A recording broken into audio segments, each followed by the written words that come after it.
Student, welcome to official YouTube channel of Shri academy. Guys, आज की video में हम हमारा जो पिछला वीडियो था उसके अंदर हमने 2019 के साइकोलॉजी के क्वेश्चन किए थे। उसमें हमने 13 क्वेश्चन ऑलरेडी कर लिए थे और बाकी जो बचे 17 क्वेश्चन इस वीडियो में करेंगे। तो लेट अस स्टार्ट। आगे है नेक्स्ट क्वेश्चन है सामाजिक संज्ञान सिद्धांत से उसी प्रकार संबंधित है जिस प्रकार वाइगोत्स्की सामाजिक निर्मितवाद सिद्धांत से संबंधित है। गाइस, ये क्वेश्चन जो है यहाँ पे आपको फिलोसोफर का नाम बताना है कि यहाँ पे वो फिलोसोफर उसी तरह से संबंधित है सामाजिक संज्ञान सिद्धांत से जैसे जो है वाइगोत्स्की सामाजिक निर्मितवाद सिद्धांत से संबंधित है। तो अगर आपने सामाजिक संज्ञान सिद्धांत का पता तो आप एक सेकंड में बताएंगे इसमें। तो गाइस, हम नॉर्मली क्या पढ़ते हैं, सामाजिक अधिगम का सिद्धांत। हम नॉर्मली क्या पढ़ते हैं, सामाजिक अधिगम का सिद्धांत। ये बोला जाता है अधिगम क्या होता है, सीखना। और संज्ञान क्या होता है गाइस, संज्ञान भी होता समझ होना किसी चीज के बारे में। तो सीख गए तो समझ भी हो गई है, तो यानी ये इसका अप लेवल है, बात तो लेकिन एक ही है। तो सामाजिक अधिगम किसने दिया है, एल्बर्ट बंडूरा ने दिया गाइस। तो इसका आंसर 4th है। आगे है बोनफेन-ब्रेनर की पारिस्थितिक सिद्धांत के अनुसार विद्यार्थी का परिवार, साथी और विद्यालय आदि उसके विकास को प्रभावित करते हैं, ये संबंध रखते हैं। गाइस, जो बोनफेन-ब्रेनर है उसने अपनी तरफ से इस तरह से सर्कल बनाए हैं, यानी उसका जो सिद्धांत वो क्या कहता है, एक ये सर्कल है, तंत्र कह लीजिए, फिर ये है, फिर ये है। तो मान लीजिए बच्चा बीच में है, तो ये कह रहा है कि मतलब यहाँ पे उसका परिवार है, उसके सबसे नजदीक कौन होता है, उसका परिवार होता है, उसके जो साथी होते वो है, फिर जो है उसकी जो कोई संगठन वगैरह है साथ, और जो सोसाइटी है वो आ जाती है। फिर वो थोड़ा सा और दूर चलता है, इस सर्कल में कुछ और लोग हैं, इसमें कुछ और है, इसमें कुछ और है, और ये है। तो गाइस, ये कह रहा है विद्यार्थी का परिवार और साथी, परिवार भी साथ में दे दिया, साथी भी है, क्योंकि बच्चा थोड़ा सा ही बड़ा होता है तो वो उसके अड़ोस पड़ोस में उसके साथी बन जाते हैं। और छोटा सा ही होता है, 4-5 साल का ही होता है, आजकल तो 3 साल का ही होता है कि बच्चा विद्यालय तक पहुंच जाता है। तो ये सारे इसमें आ जाते हैं, यानी सबसे नजदीक ये पोर्शन होता है बच्चे के। तो ये कौन सा है, तो ये वृत्त तंत्र तो होगा। वृत्त क्या होगा, बाहर का, माइक्रो और मैक्रो लिखा हुआ है, तो ये क्या है, एक्सरो बाह्य तंत्र। तो और भी ज्यादा ये बिल्कुल बाहरी लेवल हो गया इसका, यानी यूनिवर्स या बिल्कुल जो है विदेश तक की बात करें हम, ये तो इतना छोटा बच्चा कहाँ इन्फ्लुएंस होगा, क्योंकि उसको न्यूज से कोई लेना देना थोड़ा ही ना होता। तो ये जो है किसके अंदर आता है, सूक्ष्म। सूक्ष्म यानी कि सबसे छोटा जो पॉइंट होता है, तो सबसे नजदीक कौन सा होगा। सूक्ष्म का मीनिंग छोटे से मतलब नहीं है गाइस, सूक्ष्म का मतलब है जो बिल्कुल उसके पास का एरिया है। तो पास का एरिया अगर बच्चा यहाँ है तो उसके सबसे नजदीक कौन सा होगा तंत्र, सूक्ष्म तंत्र होगा, और उसी में उसका परिवार उसके सबसे नजदीक होता है। तो इसका आंसर जो है क्या रहेगा, 2nd रहेगा। आगे है वाइगोत्स्की के अनुसार कार्य करने की वह सीमा जो बालक अकेले के लिए बहुत कठिन हो परंतु प्रौढ़ और अधिक कुशल साथी की सहायता से करना संभव हो, क्या कहलाती है। तो वाइगोत्स्की का भी नियम है गाइस, ये सिद्धांत है, ये आपको पढ़ने पड़ेंगे और आपको ये डिटेल में नॉलेज होगी। देखो गाइस, क्या होता है, बुक्स में सब कुछ चीजें होती है, लेकिन फिर उसको समझना और क्वेश्चन के पॉइंट ऑफ व्यू से समझना ये इंपॉर्टेंट होता है, तभी आप क्वेश्चन सोल्व कर पाएंगे। तो वाइगोत्स्की के अनुसार क्वेश्चन क्या कह रहा है कि वाइगोत्स्की के कार्य करने की वह सीमा जो बालक अकेले के लिए बहुत कठिन हो परंतु प्रौढ़ और अधिक कुशल साथी की सहायता से करना संभव हो, वो कौन सी अवस्था होती है। तो गाइस, ये जो है जैसे स्कैफोल्डिंग है और inter subjectivity, guided participation, zone of proximal development. तो गाइस, ये किस्म से ये है कि वाइगोत्स्की का जब हम सिद्धांत पढ़ते हैं तो उन्होंने जो है अलग अलग स्टेजेस बताई हैं, उनमें से जो वाइगोत्स्की ने बोला है जिसमें जो है कोई भी कठिन कार्य को अकेला तो नहीं कर सकता बच्चा, लेकिन वो जो है उसके जो साथी है या वो किसी की हेल्प से ले सकता है। तो वो कौन सा होता है, जोन ऑफ प्रॉक्सिमल, ये बोलते हैं जेड जो है एरिया बोला जाता है। तो ये जो है इसका आंसर जो है क्या रहेगा, 4th रहेगा। आगे कह रहा है जो प्याजे है, प्याजे ने क्या बोला, प्याजे के अनुसार निम्नलिखित में से कौन सी विशेषता बालकों के औपचारिक क्रियात्मक अवस्था से संबंधित नहीं है। तो नहीं पूछा गाइस यहाँ पे, तो औपचारिक क्रियात्मकता को इंग्लिश में देख लीजिए, formal operational stage.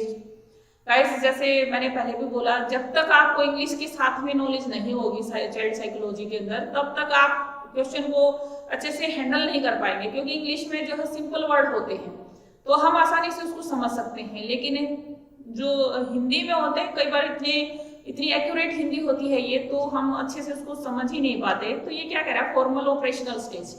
Formal operational stage का मीनिंग होता है कि जब बच्चा बिल्कुल फॉर्मल तरीके से वयस्कों की तरह काम करने लग जाता है। ऑपरेशनल क्या होता है गाइस, ऑपरेशन क्या होता है, कार्य, तो कार्य करना। और फॉर्मल क्या होता है, नॉर्मल जैसे लोग करते हैं, औपचारिक रूप से जैसे काम करते हैं, यानी जैसे बड़े सोचने लग जाते हैं, बड़े बात करने लग जाते हैं, तो वो जो है उससे रिलेटेड आ गई, यानी उसकी सारी जो पहले वाले स्टेज है वो खत्म करके वो इस पे आ गया। फॉर्मल ऑपरेशनल स्टेज एक किस्म से लास्ट स्टेज होती है। तो ये कह रहा है कि इस पे वो बड़ों की तरह बिहेव करने लग जाता है, बड़ों की तरह थिंकिंग करने लग जाता है। तो ये स्टेज की कौन सी अवस्था, इस अवस्था से कौन सी इसमें चीज संबंधित नहीं है। तो ये फर्स्ट है परिकल्पनात्मक निगमनात्मक तर्कना, यानी हाइपोथेटिको डिडक्टिव रीजनिंग। जैसे अभी मैंने ऊपर बताया हाइपोथेसिस क्या होते हैं, यानी कि ये देखना कि इसके पीछे लॉजिक क्या है, इसके पीछे कारण क्या है। तो एक बात बताइए, बड़े भी तो ऐसे ही करते हैं, वो हाइपोथेसिस बनाते हैं, यानी बच्चा भी स्टेज पे आ गया है, इसका मतलब वो भी हाइपोथेसिस बनाने लग गया है। डिडक्टिव रीजनिंग क्या होती है गाइस, डिडक्टिव रीजनिंग को आप ऐसे समझिए, एक होता है, एक निगमनात्मक होता है हिंदी में, एक होता है आगमनात्मक।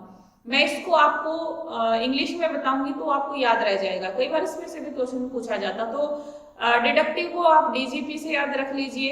इंडक्टिव वर्ड होता है, एक दूसरी जो रीजनिंग होती है, तर्क देना जो होता है इंडक्टिव होता है। तो इंडक्टिव क्या होता है, उसको इंडक्टिव रीजनिंग बोलते हैं, तो आईपीजी, इसे याद रख लीजिए। तो आईपीजी और डीजीपी, यानी जो डिडक्टिव रीजनिंग होगी उसमें क्या होता है, जनरल टू पर्टिकुलर चलते हैं, और इसमें जो है पर्टिकुलर टू जनरल चला जाता है।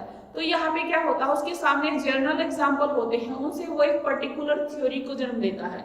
यहाँ पे क्या है कि पर्टिकुलर एग्जाम्पल देख के फिर वो जो है एक रूल सिद्धांत को प्रतिपादित करता है। तो आप इसको ये ऐसे समझ सकते हो, जैसे न्यूटन ने एक रूल दिया, न्यूटन ने कि भाई वो जो ग्रेविटी का जो रूल दिया, तो उसने क्या देखा कि भाई आप सबको पता है बात कि पेड़ से कोई सेब गिरा उसके ऊपर, तो उसने देखा कोई चीज ऊपर से नीचे आ रही है, फिर उसने देखा कि ऊपर क्यों नहीं गई, ये नीचे क्यों आई। फिर उसने देखा कि फुटबॉल को फेंको वो भी नीचे आती है, और किसी छोटी गेंद को फेंको वो भी नीचे आती है, पत्थर को फेंको वो भी नीचे आता। तो ये क्या पर्टिकुलर एग्जाम्पल थे। फिर इससे एक थ्योरी का जन्म हो जाता है, इन सब बातों से एक थ्योरी का जन्म हो जाता है। और वो थ्योरी क्या थी, गुरुत्वाकर्षण बल का नियम, वो एक थ्योरी मतलब बन जाती है। तो ये जो है न्यूटन का सिद्धांत जो है किस पे है, वो इंडक्टिव जो है थ्योरी बेस्ड है, इंडक्टिव रीजनिंग के बेस है, क्योंकि उसने पहले पर्टिकुलर एग्जांपल देखी, फिर एक जनरल सी थ्योरी बना दी। जब आप एक जनरल सी थ्योरी बनाते हो और फिर पर्टिकुलर की बात करते हो, तो भाई इसके साथ ऐसा हुआ, उसके साथ ऐसा हुआ, उसके साथ ऐसा हुआ, तो फिर मेरे साथ भी ऐसा ही होगा। तो ये सारे एग्जाम्पल देके और एक पर्टिकुलर आदमी के साथ, भाई ये नहीं पढ़ा ये फेल हो गया, ये नहीं पढ़ा ये फेल हो गया, ये नहीं पढ़ा ये फेल होगा, तो अगर मैं भी नहीं पढ़ूंगा तो मैं भी फेल हो जाऊंगा। तो यहाँ पे ये क्या है, सभी जो है जनरल की बात करता करता एक पर्टिकुलर पे आ जाए। तो ये हम सब बड़े करते ही है कि भाई उसके साथ ऐसा हुआ, उसके साथ ऐसा हुआ, अगर तुम नहीं करोगे तो तुम्हारे साथ भी हो जाएगा। तो यानी ये स्टेज कौन सी हो गई, जब बच्चा जो है हाइपोथेसिस बनाने लग जाता है, डिडक्टिव रीजनिंग करने लग जाता है। तो वो तो ऐसा करता ही है फॉर्मल स्टेज पे आके, यानी वो नहीं में पूछा आंसर, तो ये भी नहीं होगा। आइडियलिस्टिक रीजनिंग, अब आइडियलिस्टिक बड़े भी करते हैं गाइस, आदर्शवादी। अब वही तो बताते हैं ये समाज के लिए गलत है, ये तुम्हारे लिए गलत है, ये हमारे लिए सही है, या समाज के लिए गलत है, समाज के अच्छे के लिए काम करना चाहिए। तो आइडियलिस्टिक क्या होगा, आदर्शवादी सोच उसी एज में होती है, तो ये भी नहीं होगा। एब्स्ट्रैक्ट रीजनिंग क्या होती है गाइस, एब्स्ट्रैक्ट रीजनिंग क्या होती है, किसी चीज की अमूर्त थिंकिंग जिसको बोलते हैं, अमूर्त चीजों के बारे में सोचना। तो इस स्टेज पे आके जैसे बड़े जो है किसी ऐसे थॉट के बारे में भी बात कर लेते हैं जो बच्चे नहीं कर पाते हैं, तो वो भी है, तो इसका मतलब ये आंसर नहीं होगा। तो स्पेशियल रीजनिंग क्या होती है, स्थान संबंधी होती है, जैसे स्थानिक तर्कना लिखा हुआ है, यानी स्थान के बारे में तर्क करना। तो ये तो पहले वाले जो स्टेजेस हैं उनकी नॉलेज है कि बच्चा जो है इस लेवल पे जो है काउंटिंग करने लग जाता है, स्थान संबंधी उसको नॉलेज हो जाती है, अंकों की नॉलेज हो जाती है। तो ये जो है स्थानिक का मतलब होता है, यानी स्थान से संबंधित होता है। तो ये इसकी विशेषता नहीं है, तो इसका आंसर क्या हो जाएगा, थर्ड हो जाएगा। पारुल के बुद्धि प्रेक्षणों से औसत और औसत से अधिक बुद्धि को दर्शाते हैं, जबकि उसके पठन वर्तनी सामाजिक विज्ञान के ग्रेड अत्यधिक न्यून है, उसके गणित के ग्रेड काफी उच्च और लेखन कौशल पर्याप्त है। अब ये देखो, एक कहीं पे नॉर्मल उसका बुद्धि परीक्षण आता है तो वो औसत या औसत से अधिक बुद्धि को दर्शाता है, यानी वो बच्चा एवरेज से ज्यादा, पारुल जो है एवरेज से ज्यादा शो होती है, और जबकि उसकी पठन वर्तनी सामाजिक विज्ञान में यहाँ पे बहुत कम है। यानी इन सब्जेक्ट के अंदर उसकी जो ग्रेड आते हैं वो बहुत कम आते हैं, लेकिन गणित के अंदर जो है और लेखन कौशल के अंदर उसका जो है वो ग्रेड काफी आते हैं। तो वो कौन सी बीमारी, कौन सा जो है मतलब किससे रिलेटेड है ये पॉइंट, तो डिस्क्लेसिया है, डिस्ग्राफिया है, डिस्लेसिया है और डिस्फेसिस है। तो गाइस यहाँ पे देखो डिस्कैलकुलिया है, डिस्कैलकुलिया का मीनिंग क्या होता है, कैलकुलेशन से है, यानी मैथ्स में तो अच्छा है, वो तो कैलकुलेशन अच्छी कर लेता है। डिस्ग्राफिया क्या होती है, राइटिंग होती है गाइस। ग्राफ क्या होता है, राइटिंग। देखो इनके वर्ड में ही लिखा हुआ, ग्राफ का मीनिंग होता है राइटिंग, तो उसकी राइटिंग भी राइटिंग यानी लेखन कौशल भी अच्छा है। कैलकुलिया का मतलब कैलकुलेशन से, तो उसका मैथ्स भी अच्छा है, तो ये नहीं है। अब जो फेसिस का मतलब लैंग्वेज से रिलेटेड है, तो लैंग्वेज ऑलरेडी यहाँ पे हो गई। तो यहाँ पे डिस्लेसिया यहाँ पे है कि वो जो है इन चीजों में स्पेलिंग वगैरह में, पढ़ने में, रीडिंग स्किल में कमजोरी है, तो इसका आंसर जो है ये आएगा। ये डिसेबिलिटी के चैप्टर में आ जाता है गाइस, तो इसके अंदर जो है क्या रहेगा, थर्ड ऑप्शन रहेगा आपका। निम्नलिखित में से कौन सा प्रश्न विद्यार्थियों को अपने प्रयोजन पर विवेचना करने में सर्वाधिक सही है, तो ये क्या है, कौन सा प्रश्न विद्यार्थियों को अपने प्रयोजन पर विवेचना करने में सर्वाधिक सही है। तो आपने यहाँ पर विद्यार्थियों को विवेचना करनी है, वो कौन सा क्वेश्चन सबसे सही है बच्चों के लिए, आपके जीवन में आपके लिए क्या सर्वाधिक महत्वपूर्ण है, आप अपने जीवन को किस प्रकार संगठित कर सकते हैं, आप अच्छे ग्रेड प्राप्त करने के लिए क्या कर सकते हैं, आप किस प्रकार बेहतर अल्पकालिक लक्ष्य बना सकते हैं। तो गाइस एक बच्चे से आपको जो है ऐसा उसको क्रिटिकल थिंकिंग सिखानी है और उससे कैसे क्वेश्चन पूछे आप। एक बात बताइए, जो एक बच्चा है, विद्यार्थी है, अभी उसके लक्ष्य क्या है, उसके ऊपर वो उसको नॉलेज नहीं है, इतना ज्यादा नहीं बोल सकता है, तो ये ऑप्शन में नहीं आएगा। अब जीवन को अभी उसको क्या पता, अभी तो उसकी शुरुआत है, तो जीवन को वो जैसे कैसे ऑर्गेनाइज करेगा अभी ये भी नहीं पता उसको। हाँ, वो उसने ये जरूर प्लानिंग कर रखी होती है कि वो कैसे मार्क्स अच्छे लेगा, तो उसके बारे में उसको पता है कि मैं ये पढ़ लूँ तो पास हो जाऊंगा या अच्छे नंबर आ जाएंगे, या फिर मैं वहां ट्यूशन लगवा लूँ तो ये हो जाएगा, ये चैप्टर अच्छे कर लूँ तो ये हो जाएगा। तो यानी कि वो किसके ऊपर विवेचना करने में सर्वाधिक सही है, वो जो है थर्ड। क्योंकि आप अगर मान लीजिए किसी डॉक्टर से आप जो है वो जो एरोप्लेन है उसके बारे में जानकारी लेंगे, तो क्या डॉक्टर दे पाएगा, यानी जिस फील्ड का बंदा हो उसी फील्ड के बारे में पूछो तो आप वो अच्छे से बात करेगा, और फील्ड से हटके पूछोगे तो कोई जवाब नहीं देगा। आप बच्चे से आप बड़ों वाले क्वेश्चन पूछोगे तो कैसे बताएगा, वो अपनी स्टडी से रिलेटेड ही बात कर सकता है, तो इसलिए ये आंसर जो है थर्ड रहेगा। आगे प्रतिभाशाली बालकों के लिए निम्नलिखित में से कौन सा कार्य उपयुक्त नहीं है, तो यहाँ पे कौन सा नहीं है गाइस, तो ये कह रहा है विशिष्ट कक्षा। तो प्रतिभाशाली बालकों के लिए विशिष्ट कक्षा, अगर वो जो है उनको और ज्यादा आगे बढ़ाना तो विशिष्ट कक्षा भी दी जा सकती है। आगे उपचारात्मक शिक्षण, गतिवर्धन, एक्सक्लेरेशन का मीनिंग अभी उनको सिलेबस जो फास्ट करवा दो। सामान्य कक्षा में संवर्धन, enrichment in regular classroom setting, तो उनकी जो है क्लासरूम जो है रेगुलर उसको और अच्छा बना दो। तो ये तो सारे हैं, लेकिन यहाँ पे जो सेकेंड ऑप्शन है गाइस, उपचारात्मक शिक्षण, रेमेडिकल टीचिंग, तो रेमेडी देने की जरूरत किसको होती है, यानी उपचार करने की जरूरत किसको होती है, जो बीमार होगा उसको, लेकिन ये तो ऑलरेडी प्रतिभाशाली है, तो ये इसका ऑप्शन मतलब नहीं हो सकता, तो इसलिए इसका आंसर क्या होगा, सेकंड होगा। किशोर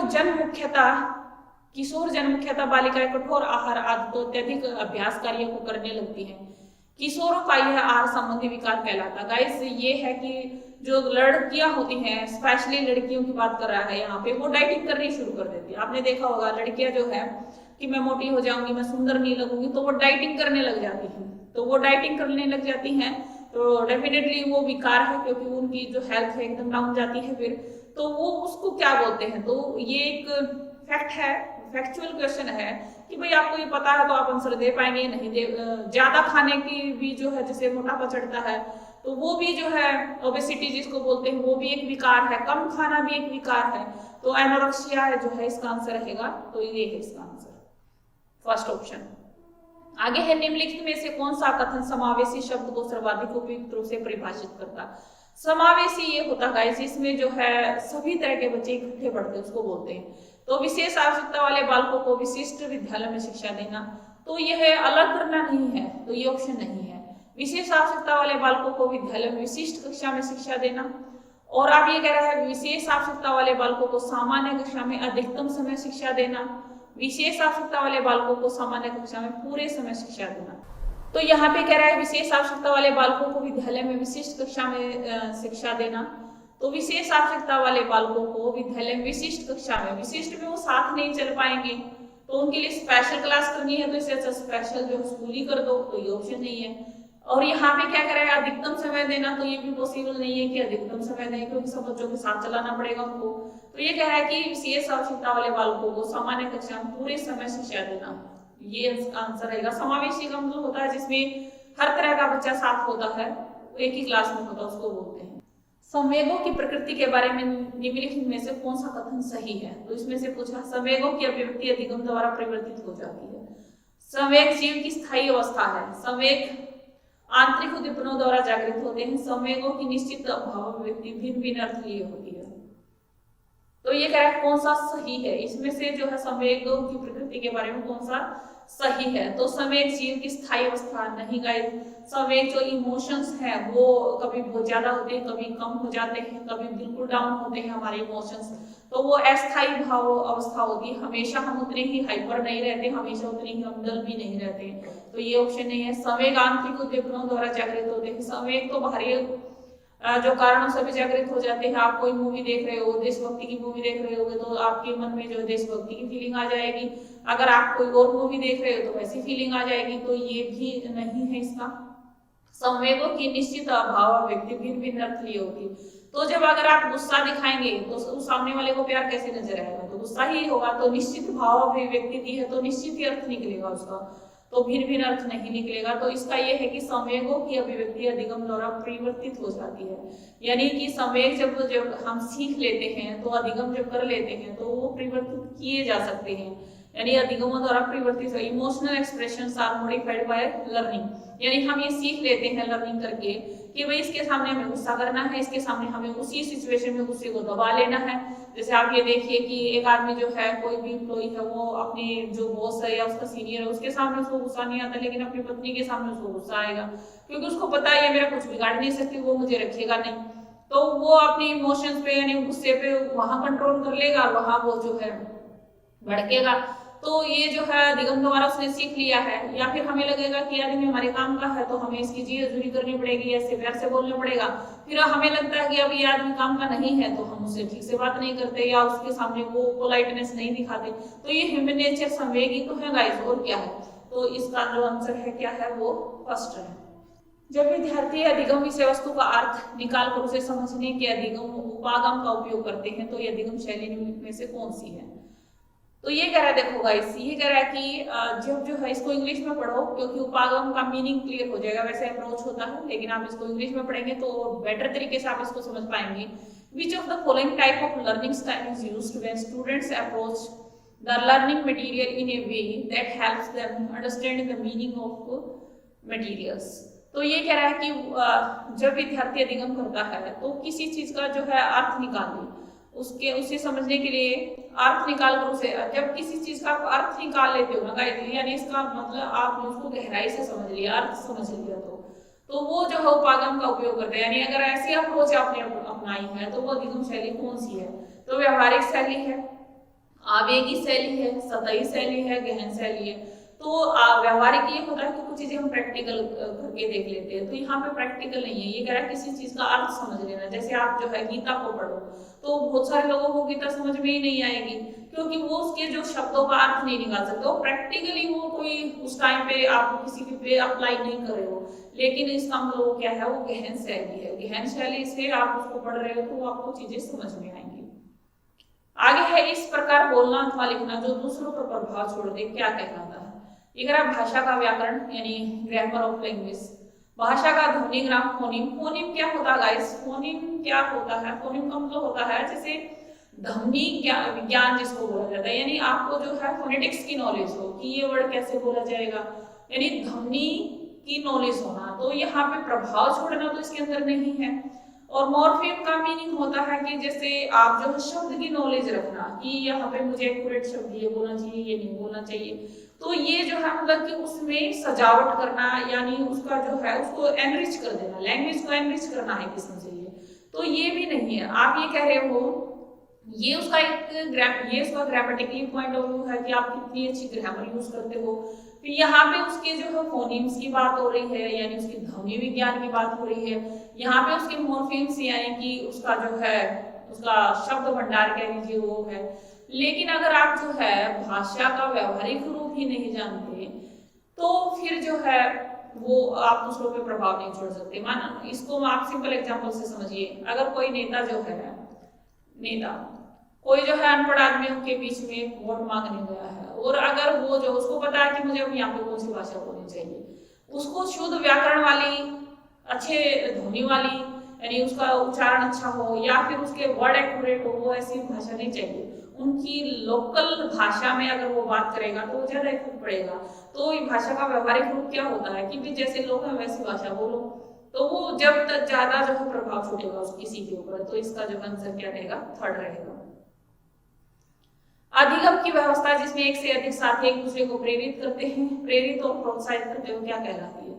तो ये कह रहा है कि जिसमें एक से अधिक साथी एक दूसरे को प्रेरित करते हो, प्रोत्साहित करते हैं। तो अभिकर्मित जैसे दल प्रेषण है, जैसे टीम बन जाती है, तो टीम जो है दो है तो वो प्रेरित नहीं करेंगे गाइस, एक दूसरे को प्रेरित नहीं करेंगे, वो अपोजिट हो जाएंगे, एक दूसरे से बेटर करने की कोशिश करेंगे, तो वो प्रेरित नहीं करेंगे, मतलब वो एक नेगेटिविटी भी साथ में आएंगे। अभिकर्मित अनुदेशन प्रोग्राम में इंस्ट्रक्शन, तो जैसा प्रोग्राम किया है वैसे चलना पड़ेगा उनको। सहयोगी अधिगम अन्वेषण डिस्कवरी तो अकेले भी हो सकते हो, कैसे भी हो सकते हो, तो यहाँ पे सहयोगी वर्ड दिया हुआ, तो यहाँ पे प्रोत्साहित कर रहे हैं, प्रेरित कर रहे हैं, तो इसका आंसर क्या रहेगा, थर्ड रहेगा। नेक्स्ट है निम्नलिखित में से कौन सा कथन बालक विकास के सिद्धांतों के बारे में गलत है? विकास एक निश्चित पूर्व अनुमानित प्रारूप से होता है, सभी व्यक्ति उनके विकास में समान होते हैं, और विकास आनुवंशिक और वातावरण का उत्पाद का परिणाम। देखो गाइस ये भी सही है, आपको गलत बताना है यहाँ पे। तो ये तो सही है कि विकास कैसे होता है, हेरिडिटरी के अकॉर्डिंग और एनवायरमेंट का जो है मल्टीप्लाई होकर होता है, तो ये इसका आंसर नहीं बनेगा। विकास समाकलन के सिद्धांत पर कार्य करता है। समाकलन क्या होता है, इंटीग्रेशन, तो ये भी सही है, हमें गलत को ढूंढना है। विकास एक निश्चित और पूर्व अनुमानित प्रारूप होता है। सबको पता है कि निश्चित कैसे है विकास, सबको पता है कि एक बच्चा इस उम्र में चलना शुरू करेगा, इस उम्र में बोलना शुरू कर देगा, इस उम्र में वो जो है इस तरह की हरकतें करेगा, इस उम्र में इतनी हाइट बढ़ जाती है, इस उम्र में थोड़ा बहुत ऊपर नीचे हो सकता है, नॉर्मली सभी जो है इसी तरीके से प्रोग्रेस करते हैं। तो ये क्या है, पूर्वानुमानित है, तो ये भी आंसर नहीं हो सकता। ये कह रहा है सभी व्यक्तियों के विकास में समान होते हैं, तो ये पॉसिबल नहीं है गाइस। एक घर में जो सिबलिंग्स होते हैं उनमें भी विकास समान नहीं होता, कोई उसी उम्र में ज्यादा विकास कर लेता, कोई थोड़ा कम करता है, तो इसका आंसर जो है ये रहेगा, सेकंड रहेगा। गार्डनर के अनुसार दूसरों के मूड, स्वभाव, अभिप्रेरणा और इरादों को पहचानने और उपयुक्त अनुक्रिया करने की योग्यता क्या कहलाती है? यानी आप दूसरों की मनोदशा को देख के और उसके स्वभाव, अभिप्रेरणा को, इरादों को पहचानने के बाद जो अनुक्रिया करते हैं उस योग्यता को क्या बोला जाता है? तो भाषिक बुद्धि, लैंग्वेज की बात नहीं हो रही गाइस, किसी के मूड को देख के आप जो रिएक्ट करते हो, भाई आदमी गुस्से में तो मुझे क्या करना चाहिए, ये शांत हो मुझे अपनी बात कह देनी चाहिए, तो इस तरह की ये जो है बॉडली काइनेस्थेटिक जो बुद्धि होती है, किसी की बॉडी लैंग्वेज को जानना, किसी की बॉडी लैंग्वेज को जानना होता है, वो होती है, तो वो ये भी आंसर नहीं है यहाँ पे, क्योंकि मनोदशा है तो वो शायद वो अपनी बॉडी लैंग्वेज को बताए ही ना ढंग से। तो अंतर्वैयक्तिक बुद्धि, इंटरपर्सनल इंटेलिजेंस, आगे है अंतरा व्यक्तिगत बुद्धि यानी इंट्रापर्सनल। इंट्रापर्सनल क्या होता है गाइस, इंट्रापर्सनल होता है एक ही आदमी अपने ही बारे में, दोनों उसके अपने ही बीच में हो, लेकिन यहाँ पे कह रहा है कि दूसरों के मूड को, तो दूसरों के मूड को इसका मतलब ये है, इसका इंटरपर्सनल इंटेलिजेंस आएगा इसका आंसर। आगे पियाजे के अनुसार किशोरों की वास्तविक सांसारिक परिस्थितियों को देखे बिना शाब्दिक कथनों के तर्कों को मूल्यांकन करने की योग्यता क्या है? गाइस अब वो कह रहा है कि बच्चे ने अभी वास्तविक सिचुएशन सांसारिक देखी नहीं है, लेकिन फिर भी वो जो है अपने लॉजिक दे रहा है, और उस तर्कों को मूल्यांकन करने की योग्यता क्या है, उसको क्या करेंगे? साध्यात्मक विचार, ट्रांजिटिव निष्कर्ष, संज्ञानात्मक मानचित्रण, विकेंद्रीकरण, डिसेंट्रेशन, कॉग्निटिव मैपिंग। कॉग्निटिव मैपिंग हमेशा समझ से होती है, तो ये तो होगा नहीं। ट्रांजिटिव का मीनिंग होता है टेम्परेरी होती है, लेकिन बच्चा हमेशा ही है, किशोर हमेशा ही ऐसी बात करते हैं, तो टेम्परेरी नहीं है, इस स्टेज पे तो परमानेंट है। अब डिसेंट्रेशन का मीनिंग होता है केंद्रीकरण नहीं किया, लेकिन अपनी तरफ से उसमें पूरे लॉजिक लगाए हैं। तो गाइस साध्यात्मक विचार का मतलब है ये है कि उसको जैसा उसको समझ में आया, जैसा जो चीजों से वो अफेक्ट हुआ उसके अकॉर्डिंग उसने जवाब दे दिया, हालांकि उसको एक्चुअल परिस्थितियां नहीं पता है, फिर जैसा उसको सुटेबल लगता है वैसा ही वो आंसर दे देता है। तो इसका आंसर क्या रहेगा? फर्स्ट रहेगा। अब है 30 क्वेश्चन है गाइस। 30 क्वेश्चन में निम्नलिखित में से किस मनोवैज्ञानिक ने किशोरावस्था को परिभाषित किया कि किशोरावस्था वह काल है जिसमें बालक और बालिकाएं मानसिक, संवेगात्मक, सामाजिक और शारीरिक रूप से बाल्यावस्था से प्रौढ़ावस्था की ओर जाती है। तो ये क्या कह रहा है कि ये कौन सी डेफिनेशन दी है गाइस? तो ये बिल्कुल फैक्चुअल क्वेश्चन है, आपको इसमें समझना कुछ नहीं है, आपको पता है कि भैया ऐसी डेफिनेशन किसने दी है। तो एक कुछ क्वेश्चन फैक्चुअल भी होते हैं जो हमें जस्ट क्रैमिंग करनी होती है, या पता हो तो हम उसको सोल्व कर सकते हैं, लेकिन ऐसे ज्यादा क्वेश्चन नहीं आते। ज्यादा क्वेश्चन जो है वो अंडरस्टैंडिंग बेस आते हैं। तो गाइस इसका जो आंसर है वो जो है फर्स्ट रहेगा, 80 जर्सील्ड के अकॉर्डिंग। तो गाइस ये आपका जो है 2019 का जो है पीजीटी का पेपर था, जिसमें मैंने साइकोलॉजी करवाई आपको, और आप इसको देख के अपना अंदाजा लगा सकते हो कि किस लेवल का जो है आपका एग्जाम रहता है। और गाइस कल मैं कोई दूसरा पेपर लेके आऊंगी। मैंने जो है 19 से शुरू किया है, और फिर हम कुछ सालों के लेंगे पीजीटी के, उसके बाद जो हम टीजीटी के, फिर पीआरटी के लेंगे। गाइस अगर आप, आई होप कि आपको इस पेपर को सोल्व करने के बाद कुछ हेल्प मिली होगी। और अगर आप जो है मुझसे पढ़ना चाहते हो तो आप हमारे श्री एकेडमी के ऐप को जो है डाउनलोड कर सकते हो। वहाँ पे आपको जो है पूरा सिलेबस मिलेगा, डिटेल में करवा रखा मैंने, और ये सभी टॉपिक उसमें हैं। तो आपको सारे वहाँ से आप उसको ले सकते हो गाइस। और अगर आप जो है पीजीटी के स्टूडेंट हैं इंग्लिश के, तो वो भी आप जो है आपसे वो परचेज कर सकते हो। तो गाइस अगर आप डिटेल में और जल्दी सिलेबस करना चाहते हो, देखो गाइस क्या है कि टाइम कम है, अगर आप डिटेल में करना चाहते हो और आपकी कैपेसिटी है इतनी, क्योंकि सिलेबस तो बहुत ज्यादा है, अगर आप करना चाहते हो तो श्री एकेडमी के ऐप को आप डाउनलोड कर सकते हो और उससे आपको हेल्प मिलेगी। और नॉमिनल फी है, बहुत ज्यादा फी नहीं है।